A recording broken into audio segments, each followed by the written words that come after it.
Gente, olha só, o estado de São Paulo, infelizmente, bateu um novo recorde de mortes por Covid-19 nesta terça-feira, ao registrar 1.389 óbitos em apenas 24 horas. Com isso, subiu para 78.554 o número de mortes em decorrência da doença no estado. O maior registro havia sido na última terça, com 1.209 mortes. Vale destacar que a terça-feira é um dia em que os números costumam ser mais altos devido à defasagem nas notificações nos finais de semana.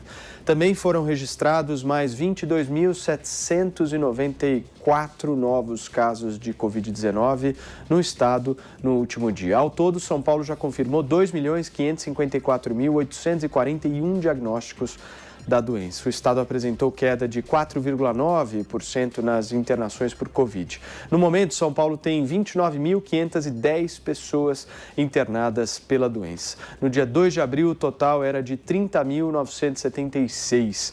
No dia 26 de março, o governador João Dória decidiu prorrogar a fase emergencial no estado até 11 de abril, na tentativa de conter o avanço do coronavírus. Na capital paulista, o prefeito Bruno Covas decidiu antecipar feriados e articulou um recesso que durou 10 dias.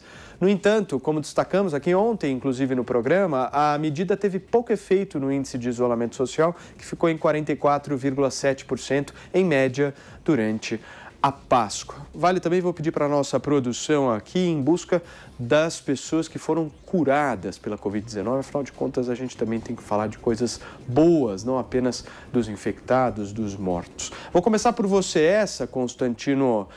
Como é que você vê aí a situação do estado de São Paulo na pandemia e principalmente com as medidas de isolamento que estão sendo aplicadas hoje?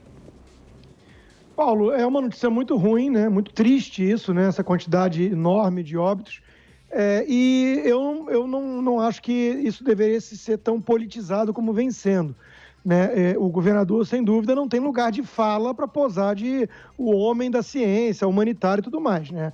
Evidentemente, não está funcionando muito bem a gestão dele. Agora, eu não acho que seja só culpa dele. Assim como não é culpa do Bolsonaro a situação do Brasil, porque vários outros países, principalmente no Sul, né, vivem situações semelhantes. Hoje mesmo tem notícia de que o Uruguai já assumiu a liderança de contágio. A Argentina, como eu mencionei antes, vive um caos, né? Então, outra coisa que eu acho importante trazer para a reflexão sempre que a gente fala de Covid, de pandemia, é a pandemia da fome. Hoje tem uma reportagem muito boa na Gazeta do Povo sobre isso, mostrando o drama de famílias que estão desesperadas, né? Estão realmente numa situação caótica. Então, temos que olhar toda a dimensão da coisa, sem busca de bodes expiatórios e de balas de prata, de salvadores da pátria, né? Então, isso não existe. Eu quero trazer também a reflexão, porque a imprensa brasileira, de forma geral, caiu muito nessa politização e numa narrativa binária que demoniza o presidente e que se cala diante de outros exemplos, porque não interessa a essa narrativa, né? Eu quero trazer o exemplo do Texas. Hoje mesmo o Dr. Fauci, que é o mandeta americano, estava um tanto perplexo para responder sobre o que se passa no Texas, porque já tem mais de um mês que eles abriram tudo, inclusive o estádio de beisebol reabriu lotado, com 40 mil pessoas, né, e muitos sem máscara, até não é mais obrigatório no estado, o uso no estádio parece que era, mas muitos não respeitaram, e o Texas está todo aberto e caindo, continua caindo e bastante o número de mortes. Aí vão falar, vacina? Não, exatamente. 16% só de população vacinada, e que é menos, inclusive, do que Califórnia, Nova York, que está ali perto de 20%. Né? O Chile vacinou quase 1/3 da população e está com uma situação muito ruim. Então, é preciso ser um pouco mais humilde em relação a essa pandemia, a esse vírus novo ainda, a essas variantes desconhecidas, né? E deixar a política um pouquinho de lado nessa hora. Eu sei que é difícil executar isso, né? Porque tem muitos aí obcecados em demonizar o Bolsonaro, que seria genocida, essas baboseiras todas, né? Se fosse Bolsonaro governando São Paulo, aí iam dizer que ele é genocida por causa desse péssimo resultado em São Paulo. Então, eu não estou preocupado com essa politização, estou preocupado com as vidas, com a dimensão completa, com a economia. A vacina tem mais notícias, né? Parece que na Europa já constataram que a AstraZeneca foi mesmo a responsável pelos casos de trombose. Tudo isso é muito preocupante. Agora, o que eu sei, Paulo, é que para quem só tem um martelo, tudo parece prego, né? Insanidade, dizia Einstein, é repetir exatamente as mesmas coisas e esperar resultados diferentes. A receita que algumas autoridades estão usando não está se mostrando eficaz. Olha só, o nosso Vitinho, produtor do programa, foi extremamente ágil, já conseguiu aqui os dados que eu pedi em relação aos recuperados. Olha só, entre o total de infectados aqui no estado, 2.184.195 já estão recuperados, incluindo 257.178 pessoas que estiveram internadas e receberam altas hospitalares. Os números são oficiais do governo do estado de São Paulo. Amanda Klein, é o seguinte, o que o governo do estado está fazendo de errado se esse número de mortes está crescendo tanto? Porque, na verdade, não é o número de mortes que tem que ser usado como parâmetro, como critério para ver o efeito, o resultado das medidas restritivas. É o que eu sempre repito aqui, né? Primeiro, a gente precisa partir de duas premissas. Esse número altíssimo de mais de 1.300 mortos, recorde, é grave sob qualquer prisma ou perspectiva que se olhe. Obviamente, a situação no estado de São Paulo e no resto do Brasil, em grande parte do país, é muito, muito grave. Mas a gente tem que entender que esses números computados hoje, de terça, eles englobam também alguns números do fim de semana, porque tem menos gente computando, então você tem esse atraso. É natural que na terça e quarta você tenha números mais altos. E a segunda coisa a se entender é que o número de mortes ele é quase que um número de retrovisor. É mais ou menos como se fosse o PIB para a economia. Então, ele reflete o que aconteceu há cerca de 24 dias, né, há um mês. Por quê? Porque essas pessoas têm um ciclo do vírus e essas pessoas ficam internadas mais ou menos de 20 a 30 dias na UTI. Então, isso reflete o que aconteceu há um mês, pouco antes das medidas restritivas. Então, o que você precisa acompanhar? O número de médias, da média móvel de mortes, e esse também é grave, subiu 15,5% de uma semana para outra, da semana passada para essa.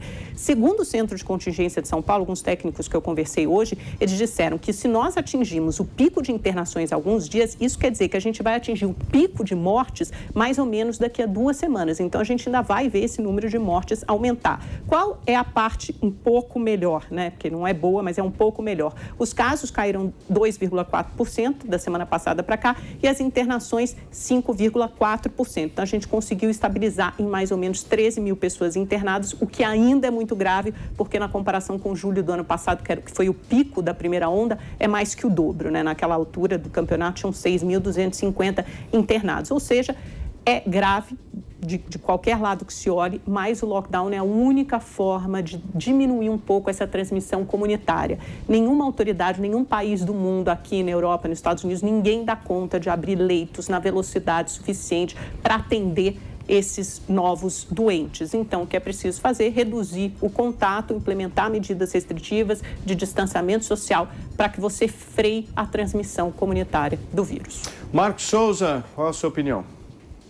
Olha só, números tristes, sem dúvida nenhuma, que mostram que a politização da pandemia só causou mais dor e sofrimento. Eu quero lembrar aqui que a gestão da pandemia em São Paulo é tocada em grande parte pelo João Gabardo, que é o controlador lá, o chefe do centro de contingência. Quem é o João Gabardo? O João Gabardo é homem do Mandetta, ele era o secretário executivo do Ministério da Saúde na gestão Mandetta. Então, quem tem alguma curiosidade de como seria o Mandetta no Ministério da Saúde, pode ter um indício aí na gestão Gabardo do centro de contingência. Então, é importante pontuar isso para mostrar o quê?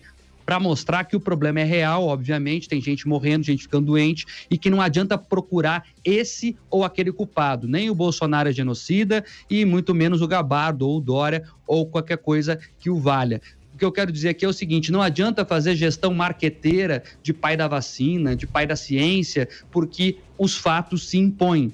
O que precisamos agora é ter a união. O Dória, por exemplo, não quer fazer parte do Comitê Nacional que está discutindo a pandemia no país. Ele se recusou a fazer parte disso. Talvez falte um pouco mais de humildade para reconhecer e até aprender com outros estados, com outras cidades, por que não, o que fazer.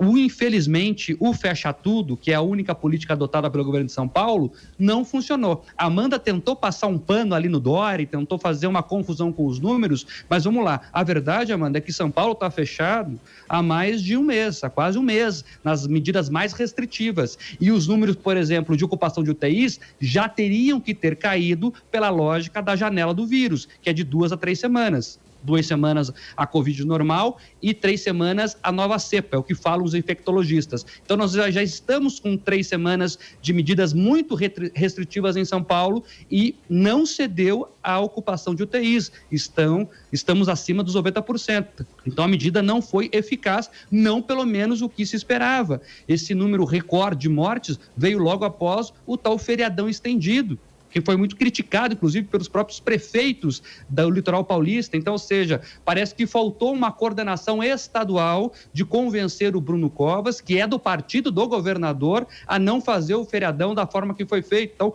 falta gestão, falta conversa, falta ali a unidade e centralidade de ação. É isso que talvez esteja faltando em São Paulo. Para terminar, a gente não pode cair em extremos, né? A Amanda acabou de falar aí de novo, porque o lockdown é o único caminho. São Paulo mostra, Amanda, que infelizmente não é. Eu até queria que fosse, porque se a gente salvar uma vida, se quer que seja, já está valendo. Mas o lockdown está sendo implementado em São Paulo da forma que está sendo implementado, e nós não temos os resultados esperados. Vale lembrar aqui que, recentemente, o prefeito de Chapecó, no interior de Santa Catarina, anunciou que fechou lá um hospital de campanha, porque, segundo ele, os casos caíram e caíram muito. Aí a imprensa foi para cima dele, disse que os números não se sustentam, enfim. Agora, o fato é, Chapecó conseguiu fechar um hospital de campanha por falta de demanda. Perfeito. No mínimo, nós temos que escutar o que está sendo feito lá. Amanda Klein.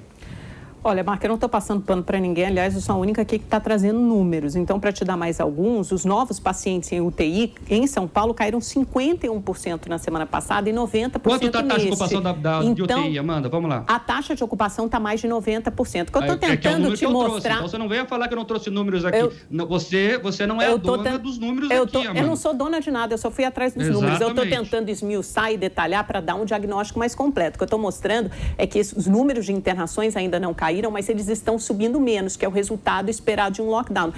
E para não passar pano em ninguém, eu acho que o governador João Dória errou sim. Sabe no que ele errou? De não ter feito essas medidas restritivas antes, de deixar a crise evoluir para um grau tão grave como aconteceu agora, para implementar medidas restritivas, porque obviamente estava com temor político, porque politicamente isso de fechar tudo, né, comércio, serviços não essenciais, é extremamente impopular. Ele não fez antes, está fazendo agora, e é lógico que num nível tão alto da pandemia, numa curva tão alta, vai demorar muito mais tempo para essas medidas surtirem efeitos.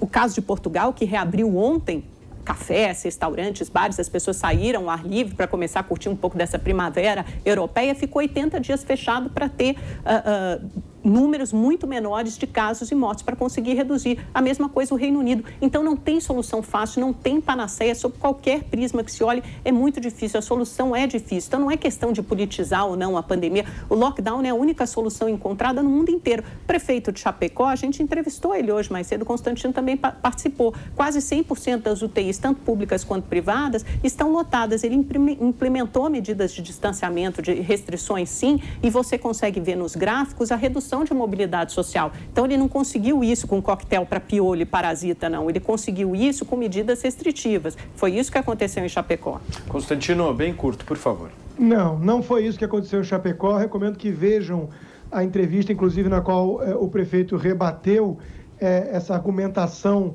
falaciosa da Amanda. Lockdown não é a única solução e não é solução em vários lugares. E eu volto a citar aquilo que a mídia tenta jogar para baixo do tapete. A Argentina, porque fez lockdown e é uma tragédia, e o Texas, que abriu tudo e continua caindo. Bom, é menos trágico que aqui a Argentina, né? Pelo que eu saiba, o país com mais mortes, casos e no mundo inteiro, não só na América Latina, mas no mundo inteiro, com novas mortes, é o Brasil, né? É só a gente olhar os números. Números absolutos? Novas mortes e novos casos, Constantino. É o epicentro da pandemia agora, novas mortes, principalmente, porque a Índia teve mais de 100 mil casos ontem. Em contágio já é o Uruguai. O Uruguai já assumiu de novas mortes. E o Uruguai tem uma vacinação muito mais avançada que o Brasil. Muito bem, queridos, eu preciso ir para um rápido